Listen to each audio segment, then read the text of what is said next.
अस्सलाम वालेकुम, मैं हूं रिजवान अशरफ। जिस तरीके से सुप्रीम कोर्ट ऑफ पाकिस्तान में अपनी मर्जी के जजेस बैठा दिए गए, अपनी मर्जी का चीफ जस्टिस लगा दिया गया, यही आफरीदी जिसने खुलकर अब हुकूमत की सहूलतकारी कर रखी है। हुकूमत की सहूलतकारी हो रही है चीफ जस्टिस की जानब से। अब उनकी जानब से ओपनली बात की जाती है, बिल्कुल ओपनली बात की जाती है कि अब 26वीं आईनी तरमीम आइन का हिस्सा बन चुकी है और जो भी इकदाम हो रहे हैं वो आइन और कानून के मुताबिक हो रहे हैं। यानी उन्होंने इस बात को मान लिया है, उन्होंने इस बात को एक्सेप्ट कर लिया है, वो इस बात को तस्लीम कर चुके हैं और बाकियों को भी पैगाम दे रहे हैं कि या तो आपको गवर्नमेंट की सहूलतकारी करनी पड़ेगी, गवर्नमेंट के हक में फैसले देने पड़ेंगे और हमारी बात माननी पड़ेगी, या फिर आप घर जाने की तैयारी करें। तो ये और चीफ जस्टिस की जानब से मैसेज दे दिया गया था। जिस तरीके से वहाँ पर मर्जी का चीफ जस्टिस लगा के, मर्जी का आईनी बेंच बना के पूरी की पूरी सुप्रीम कोर्ट को ही कंट्रोल कर लिया गया, बिल्कुल उसी तरीके से आज इस्लामाबाद हाई कोर्ट को भी फतह कर लिया गया है और वहाँ पर भी हुकूमत ने अपनी फतह के झंडे गाड़ दिए हैं और अपनी मर्जी का चीफ जस्टिस लेकर आ गए हैं और चीफ जस्टिस बना दिया गया है जस्टिस सरफराज डोगर को। तो ये सेकंड पाकिस्तान की तारीख के अंदर ये दूसरी डोगर कोर्ट बना दी गई है। एक पहले भी डोगर कोर्ट बनाई गई थी पीपल्स पार्टी के दौर में 2007-8 के अंदर।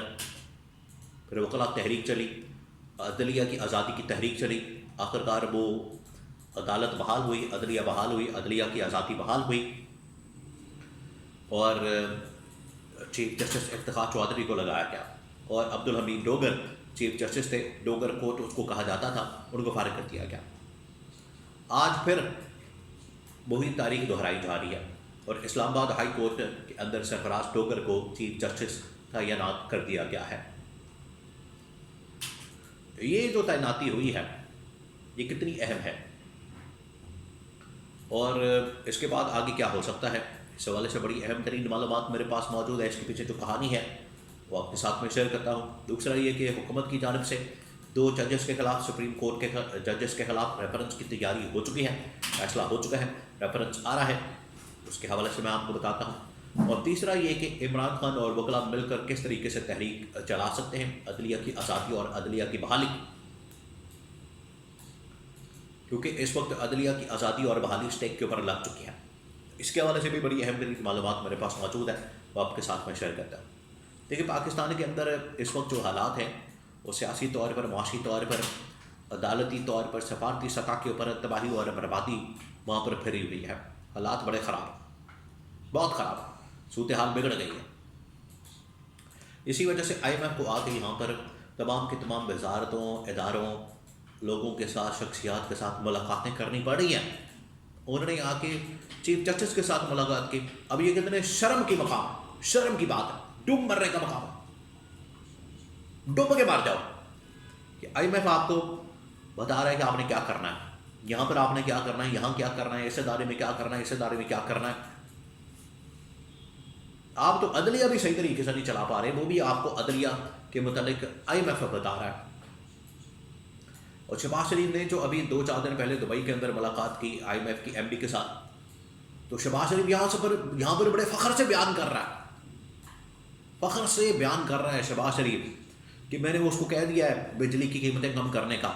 IMF को कह रहा है, यानी कि मुल्क खुद मुख्तार है, हमारा मुल्क खुद मुख्तार, इंडिपेंडेंट, आज़ाद मुल्क है, लेकिन बिजली की कीमत के मुतालिक शहबाज शरीफ अपना फैसला नहीं कर सकता, ये है इसकी औकात। तो उसको कह रहा है कि मैंने MD से बात कर ली है IMF की और मैंने उसको कह दिया बिजली की कीमतें कम करनी है और वो मान गई है। कह रहे हैं ठीक है, हमें कोई प्लान ला के दें, प्लान ला के दें, प्लान आएगा तो बिजली की कीमत कम होगी, वरना नहीं होगी। तो उन्होंने आके फिर चीफ जस्टिस से भी मुलाकात की। उन्होंने कहा कि हाँ जी बताएं यहाँ पर हो क्या रहा है, चल क्या रहा है। PTI ने भी खैर बड़ा ज़बरदस्त किस्म का वहाँ पर बम्बू दिया इनको और सारे हालात और वाक़यात से IMF को आगाह किया। आ रहे हैं, अदलिया का महाज तो खुला हुआ है, अदलिया के अंदर बहरान तो दिन ब दिन बढ़ता जा रहा है। 26वीं आईनी तरमीम के नतीजे में जो मैनेजमेंट हो रही है वो अपनी इंतहा पर पहुंची हुई है। पहले चीफ जस्टिस याहिया आफरीदी को लगाया गया, फिर उसके बाद आईनी बेंच बनाया गया, फिर अपनी मर्जी के सुप्रीम कोर्ट के अंदर जजेस लाए गए, फिर इस्लामाबाद हाई कोर्ट के अंदर जजेस लाए गए और आज इस्लामाबाद हाई कोर्ट का चीफ जस्टिस सरफराज डोगर को जो कि लाहौर से लाया गया 13वें नंबर पर, उसको चीफ जस्टिस लगा दिया गया 13वें नंबर पर। जो लोग दूसरे नंबर पर होते, चौथे 5वें नंबर पर होते, 8वें 10वें नंबर पर होते, नहीं 13वें नंबर का बंदा जो है वो ला के इन्होंने चीफ जस्टिस लगा दिया। मेरिट भी कमाल का मेरिट है। जिस तरह से इनके ख़ानदान के अंदर मेरिट होता है कि जो सबसे थका हुआ है, सबसे जिसके पास ना कोई अकल है, ना समझ है, ना दानिश है, उसको ये सबसे अहम तरीन ओहदा देंगे। कोई भी नकम्मा नलायक आदमी होगा इस पार्टी के अंदर, ख़ानदान के अंदर, उसको ये अहम तरीन ओहदा देंगे। जितना करप्ट होगा, चोर होगा, उसको अहम तरीन ओहदा देंगे, मेरिट की धज्जियाँ उड़ाएंगे। बिल्कुल उसी तरीके से यहाँ पर भी मेरिट की धज्जियाँ उड़ाई गई हैं और चीफ जस्टिस लगा दिया गया है लाहौर हाई कोर्ट से ला के जस्टिस सरफराज डोगर को। और हुकूमत ने इस्लामाबाद हाई कोर्ट भी पता कर ली है। बिल्कुल पटवार खाना बना दिया गया। मैं आपको बार बार बता रहा हूँ, ये मुल्क के अंदर अदालतों को इन लोगों ने पटवार खाना बना दिया। और जिस तरह से पटवारियों की पोस्टिंग ट्रांसफ़र होती है, बिल्कुल उसी तरीके से यहाँ पर जजेस की पोस्टिंग ट्रांसफ़र हो रही है, जिसमें एक ये भी शामिल है। अब लगाया इसलिए गया है ताकि इस्लामाबाद हाई कोर्ट से अपनी मर्जी का फैसला लिया जा सके। अब आप देखेंगे अगले चंद दिनों के अंदर बहुत सारे अहम तरीन मुकदमात, जिसमें इमरान खान को बेल मिल चुकी है, बरी हो चुका है, इमरान खान क्लियर हो चुका है, उन मुकदमात को इस्लामाबाद हाई कोर्ट में लाया जाएगा, इस चीफ जस्टिस के सामने लगाया जाएगा और इमरान खान के खिलाफ फैसला दिलवाया जाएगा। ये आगे होगा। उधर गवर्नमेंट फैसला कर चुकी है 2 जजेस के खिलाफ रेफरेंस लाने का। बहुत अहम तरीन खबर है। 2 जजेस, जस्टिस मुनीब अख्तर और जस्टिस मंसूर अली साहब, दोनों को फारिग करने का फैसला हुआ है, क्योंकि इनको सूट नहीं करता है। जो बंदा इनको सूट नहीं करता उसको या तो ये फारिग कर देते हैं, उसकी छुट्टी करा देते हैं, पहले उसको ख़रीदने की कोशिश करते हैं, ख़रीदा ना जाए तो फिर उसको फारिग कर देते हैं। तो इनको पहले ख़रीदने की कोशिश की गई, इनको एक्सटेंशन का लालच, ओहदों का लालच, गाड़ियों का, मराहत का लालच, ये लालच बड़ा दिया गया, लेकिन वो नहीं आए। जब वो नहीं आए तो बाद में फिर उनके खिलाफ 26वीं आईनी तरमीम ला के तो उनको सीनियरिटी लिस्ट से पहले निकाला गया और अब उनके खिलाफ रेफरेंस आ रहा है और ये रेफरेंस जो है वो अगले चंद दिनों के अंदर आ जाएगा।